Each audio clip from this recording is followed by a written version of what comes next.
सफला एकादशी।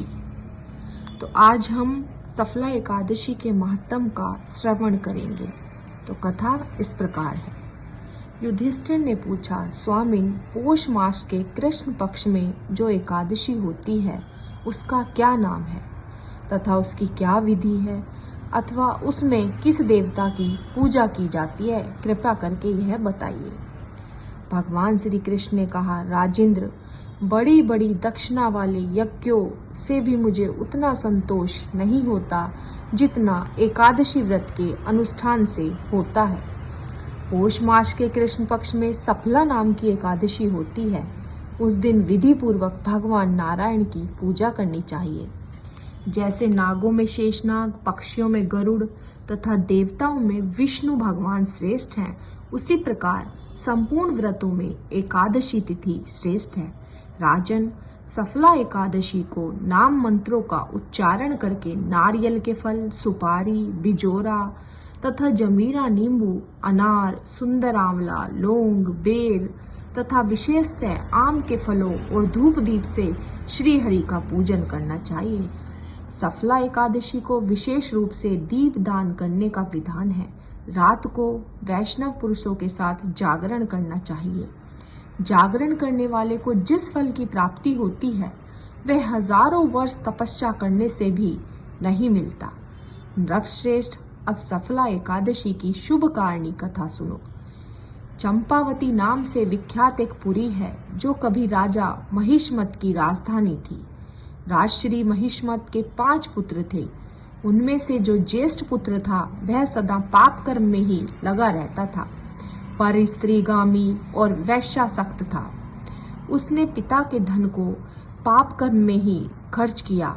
वह सदा दुराचार परायण तथा वैष्णवों और देवताओं की निंदा किया करता था।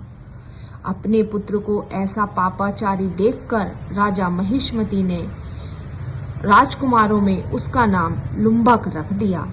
फिर पिता और भाइयों ने मिलकर उसे राज्य से बाहर निकाल दिया। लुम्बक गहन वन में चला गया। वहीं रहकर उसने प्राय समूचे नगर का धन लूट लिया। एक दिन जब वह रात में चोरी करने के लिए नगर में आया तो सिपाहियों ने उसे पकड़ लिया, किंतु जब उसने अपने को राजा महिष्मत का पुत्र बतलाया तो सिपाहियों ने उसे छोड़ दिया। फिर वह वन में लौट आया और मांस तथा वृक्षों के फल खाकर जीवन निर्वाह करने लगा। उस दुष्ट का विश्राम स्थान पीपल वृक्ष के निकट था। वह पीपल का वृक्ष बहुत वर्षों पुराना था। उस वन में वह वृक्ष एक महान देवता माना जाता था। पाप बुद्धि लुम्बक वहीं निवास करता था। एक दिन किसी संचित पुण्य के प्रभाव से उसके द्वारा एकादशी के व्रत का पालन हो गया। पौष मास में कृष्ण पक्ष की 10वीं के दिन पापिष्ट लुम्बक ने वृक्षों के फल खाए। वस्त्रहीन होने के कारण रात भर जाड़े का कष्ट भोगा। उस समय न तो उसे नींद आई और न ही उसे कोई आराम मिला। वह निष्प्राण सा हो गया। सूर्योदय होने पर भी उसको होश नहीं आया। सफला एकादशी के दिन भी लुम्बक बेहोश पड़ा रहा। दोपहर होने पर उसे चेतना आई। फिर इधर उधर दृष्टि डालकर वह आसन से उठा और लंगड़े की भांति लड़खड़ाता हुआ वन के भीतर गया। वह भूख से बहुत दुर्बल और पीड़ित हो रहा था। राजन, लुम्बक बहुत से फल लेकर जब तक विश्राम स्थल पर लौटा तब तक सूर्यदेव अस्त हो चुके थे। तब उसने पीपल वृक्ष की जड़ में बहुत से फल निवेदित करते हुए कहा कि इन फलों से लक्ष्मीपति भगवान विष्णु संतुष्ट हों। यूं कहकर लुम्बक ने रात भर नींद नहीं ली। इस प्रकार अनायास ही उसने एकादशी व्रत का पालन कर लिया। उस समय सहसा आकाशवाणी हुई कि राजकुमार, तुम सफला एकादशी के प्रसाद से राज्य और पुत्र प्राप्त करोगे। बहुत अच्छा कहकर उसने यह वरदान स्वीकार किया। इसके बाद उसका रूप दिव्य हो गया। तब से उसकी बुद्धि भगवान विष्णु के भजन में लग गई।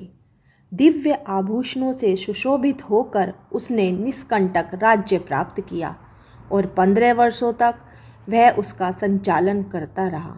उसको मनोज्ञ नामक पुत्र उत्पन्न हुआ, और जब वह पुत्र बड़ा हुआ तब लुम्भक ने तुरंत ही राज्य की ममता को छोड़कर उसे पुत्र को सौंप दिया, और वह स्वयं भगवान श्री कृष्ण के समीप चला गया, जहाँ जाकर मनुष्य कभी शोक में नहीं पड़ता। तो राजन, इस प्रकार जो सफला एकादशी का उत्तम व्रत करता है वह इस लोक में सुख भोग कर मरने के पश्चात मोक्ष को प्राप्त होता है। संसार में वे मनुष्य धन्य हैं जो सफला एकादशी के व्रत में लगे रहते हैं, उन्हीं का जन्म सफल है। महाराज, इसकी महिमा को पढ़ने, सुनने तथा उसके अनुसार आचरण करने से मनुष्य को राजसूय यज्ञ का फल मिलता है। तो विष्णु भगवान की जय, लक्ष्मी माता की जय, एकादशी माता की जय, तुलसी माता की जय। हर हर महादेव।